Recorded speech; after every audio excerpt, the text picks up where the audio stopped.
शिवधारा, जय जय शिवधारा। संसार की हकीकतों में से एक हकीकत यह भी है कि हम सबको यहाँ से जाना भी है। ये एक अटल सत्य है, कोई माने न माने, समझे न समझे, चाहे न चाहे, यहाँ से जाना तो है ही है। सदा के लिए कोई भी यहाँ नहीं आया, यहाँ से जाना तो हर किसी को पड़ेगा ही। अच्छा, यह नेम संसारियों के लिए है तो साधुओं के लिए भी है, बड़ों के लिए है तो छोटों के लिए भी है, अवतारी पुरुषों के लिए भी है। और असुरों में से ऐसे कई उदाहरण हैं जिन्होंने बड़ी बड़ी तपस्याएं की हैं।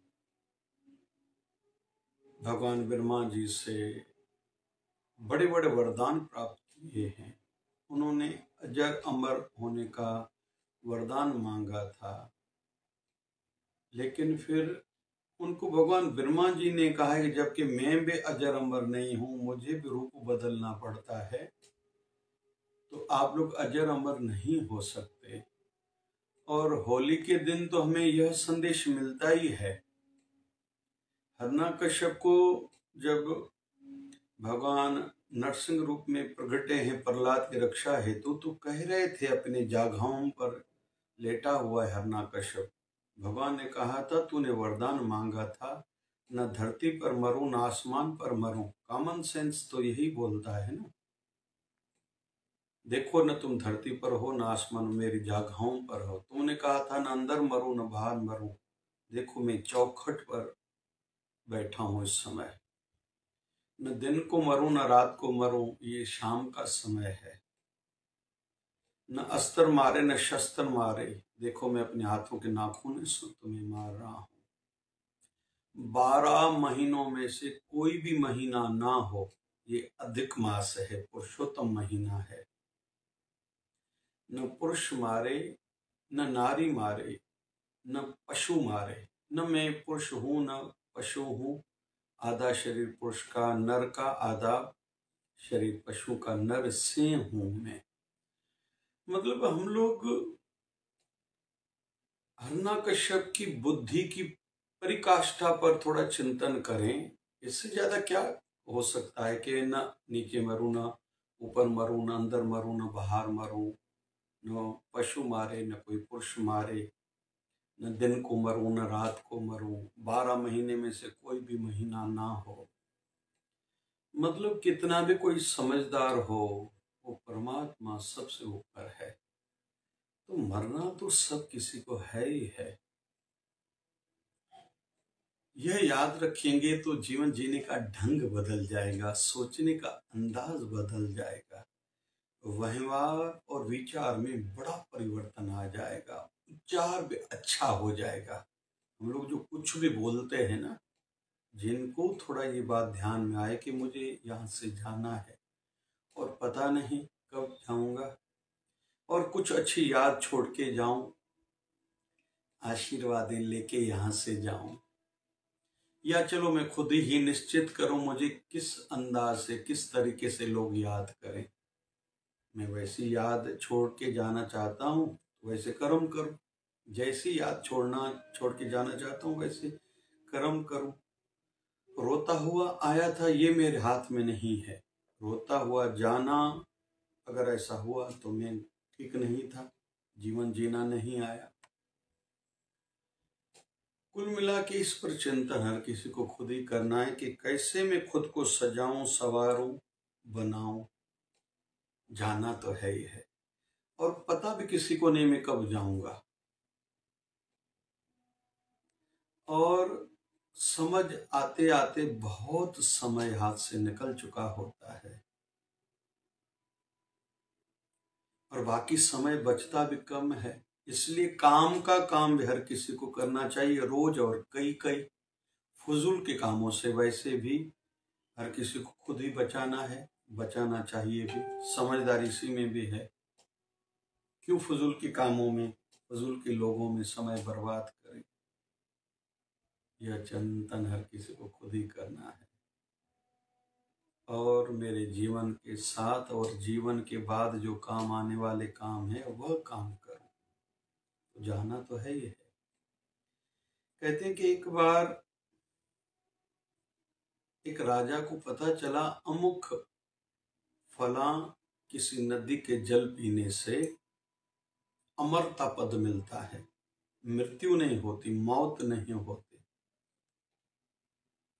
वो राजा उस नदी की ओर गया। जब नदी पर पहुंचा, पानी पीने वाला था, तो इसको रेती में से, मट्टी में से, जो नदी के किनारे थी, दो आंखें दिखाई दी।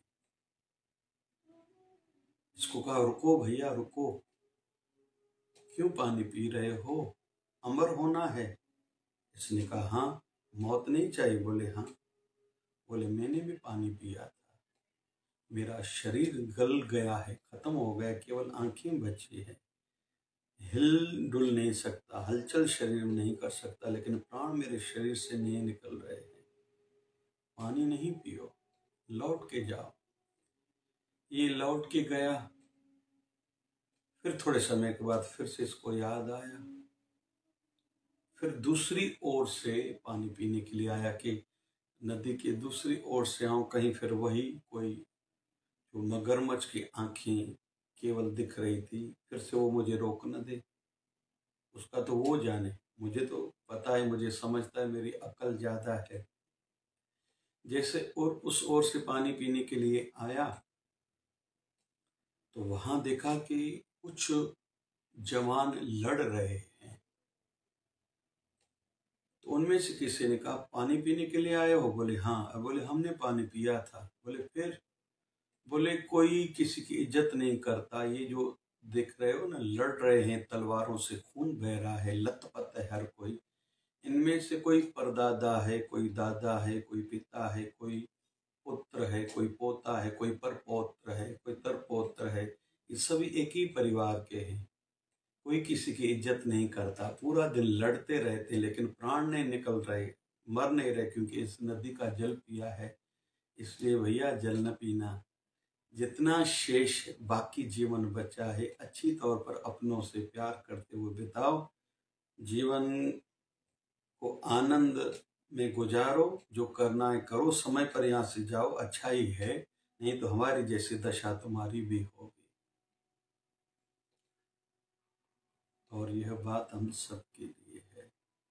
बड़ी आयु का केवल सोचना, मेरा जीवन बहुत लंबा हो, फिर बीमारियों में पड़े रहें, सांस भी न निकले शरीर से, ये भी तो अच्छा नहीं है। मरना तो है ही है, सब किसी को मरना तो पड़ेगा ही, सब किसी को।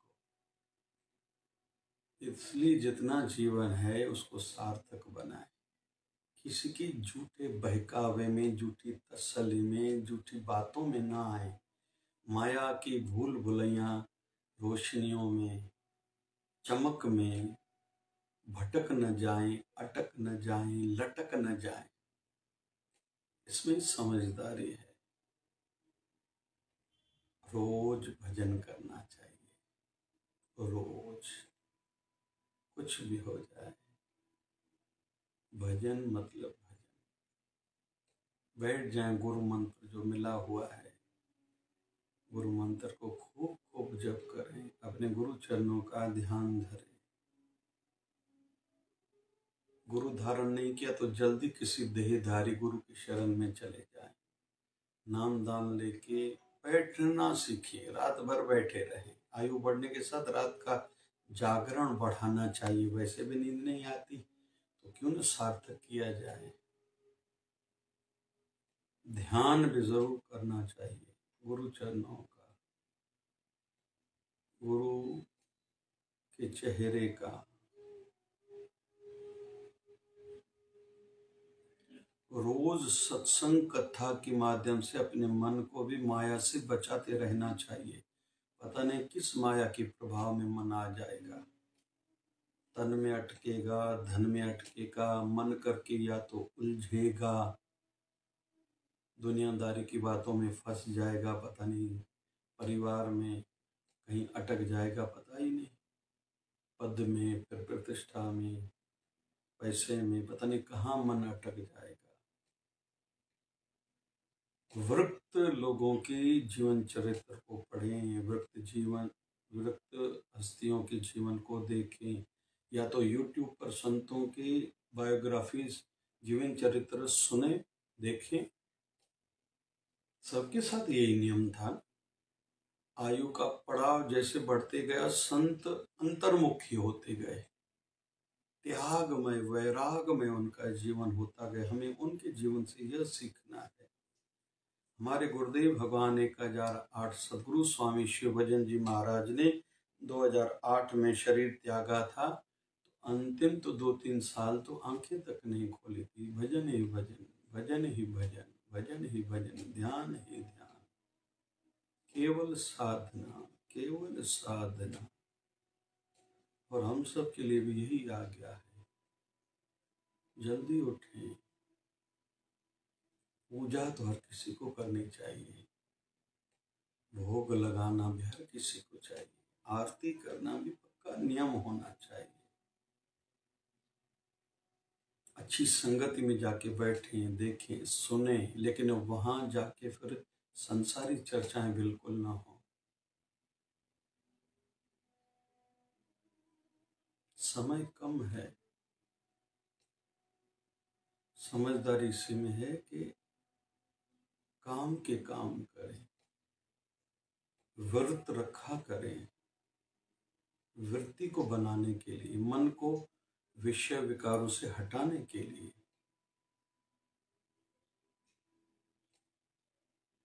यथासंभव दान करें, रोज करें, थोड़ा ही सही लेकिन करें जरूर। खुद से पूछे मैं कितना कर सकता हूँ, वह करते जाएं। बड़ी आयु में संत शरण में चले जाएं, गुरु आश्रम में जाके रह लें, वहां भी दुनियादारी की चर्चाओं से, बातों से खुद को बचाएं। बैठ जाएं, जप में, ध्यान में, सेवा करें, गुरु दर्शन करें, गुरु के सामने जाके बैठ जाएं। दूसरे क्या कर रहे हैं इसमें मेरा कोई लेना देना नहीं है। यही भाव रख के जय शिवधारा धाम में 300 कमरे का नियोजन रखा है। जितने ज्यादा कमरे होंगे, साधक आके साधना करें, हरि मिलन का भाव मन में रखें, हरि मिलन की आस मन में रखें, भाव जगाएं। बड़े गुरुदेवों का, दादा गुरुदेव का दर्शन अंदर ही अंदर में हो। सपनों में मेरे गुरुदेव, मेरे भगवानों के दर्शन हो। माया झूठी लगे, कड़वी लगे, फीकी लगे, भगवत दर्शन की लालसा, भगवत दर्शन की तड़प मन में जगे, बनी रहे। उलझने तो रोज आएंगी ही, रोज पता नहीं कौन कौन सी बातें सामने आएंगी। मुझे उनमें उलझना, अटकना नहीं है। अपने ध्येय को, अपने लक्ष्य को, प्रभु प्राप्ति को मुझे याद रखना है, और वह लक्ष्य प्राप्त करके ही शरीर को त्यागना है, क्योंकि मौत कब आ जाएगा पता नहीं। इसलिए इस दिशा में मुझे रोज कुछ न कुछ करना है। प्रभु दया करे, मृत्यु याद होगी तो मंत्र, गुरु आज्ञा याद होंगी, जीवन सुरक्षित होगा। जय जय शिवधारा, जय जय शिवधारा।